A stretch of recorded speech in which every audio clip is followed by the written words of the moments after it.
اور جب تم ایسے لوگوں کو دیکھو جو ہماری آیتوں کے بارے میں بیہودہ بکواس کر رہے ہوں تو ان سے الگ ہو جاؤ،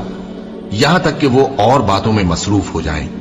اور اگر یہ بات شیطان تمہیں بھلا دے تو یاد آنے پر ظالم لوگوں کے ساتھ نہ بیٹھے رہو، اور پرہیزگاروں پر ان لوگوں کے حساب کی کچھ بھی جواب دہی نہیں،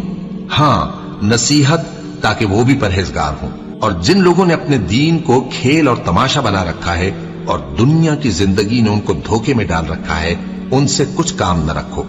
ہاں اس قرآن کے ذریعے سے نصیحت کرتے رہو تاکہ قیامت کے دن کوئی اپنے اعمال کی سزا میں ہلاکت میں نہ ڈالا جائے۔ اس روز اللہ کے سوا نہ تو کوئی اس کا دوست ہوگا اور نہ سفارش کرنے والا، اور اگر وہ ہر چیز جو روئے زمین پر ہے بطور معاوضہ دینا چاہے تو وہ اس سے قبول نہ ہو۔ یہی لوگ ہیں کہ اپنے اعمال کے وبال میں ہلاکت میں ڈالے گئے، سو ان کے لیے پینے کو کھولتا ہوا پانی اور دکھ دینے والا عذاب ہے، اس لیے کہ کفر کرتے تھے۔ کہو کیا ہم اللہ کے سوا ایسی چیز کو پکاریں جو نہ ہمارا بھلا کر سکے نہ برا؟ اور جب ہم کو اللہ نے سیدھا رستہ دکھا دیا تو کیا ہم الٹے پاؤں پھر جائیں؟ پھر تو ہماری ایسی مثال ہو جیسے کسی کو جنات نے جنگل میں بھلا دیا ہو اور وہ حیران ہو رہا ہو، اور اس کے کچھ رفیق ہوں جو اس کو رستے کی طرف بلائیں کہ ہمارے پاس چلا۔ کہہ دو کہ رستہ تو وہی ہے جو اللہ نے بتایا ہے،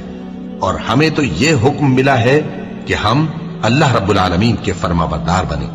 اور یہ بھی کہ نماز پڑھتے رہو اور اس سے ڈرتے رہو، اور وہی تو ہے جس کے پاس تم جمع کیے جاؤ گے، اور وہی تو ہے جس نے آسمان اور زمین کو تدبیر سے پیدا کیا ہے، اور جس دن وہ فرمائے گا کہ ہو جا تو حشر برپا ہو جائے گا، اس کا ارشاد برحق ہے، اور جس دن سور پھونکا جائے گا اس دن اسی کی بادشاہت ہوگی، وہی پوشیدہ اور ظاہر سب کا جاننے والا ہے، اور وہی دانا ہے، خبردار ہے۔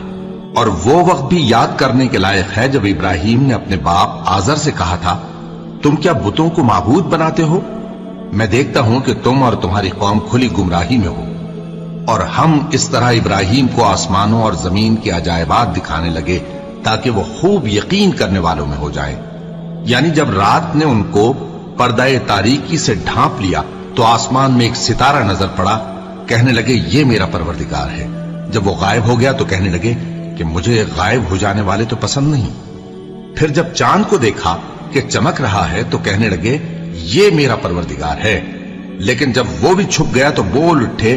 کہ اگر میرا پروردگار مجھے سیدھا رستہ نہیں دکھائے گا تو میں ان لوگوں میں ہو جاؤں گا جو بھٹک رہے ہیں۔